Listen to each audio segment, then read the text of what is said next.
গরম কাল কোন কাল হলো নাকি রে? পানি খেতে না খেতেই বেরিয়ে যাচ্ছে। কেনে তোর পাতলা পায়খানা হচ্ছে নাকি রে? না রে, গরমকালে শরীর থেকে ঘাম চুইয়ে চলে যাচ্ছে।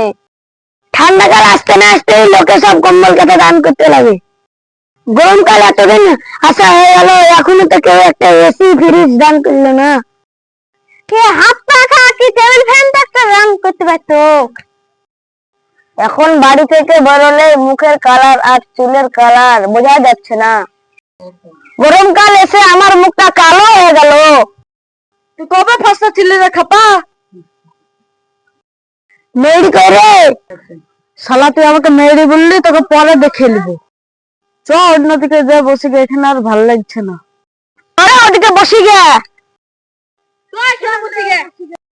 এখানে তো আমরা বসবো না।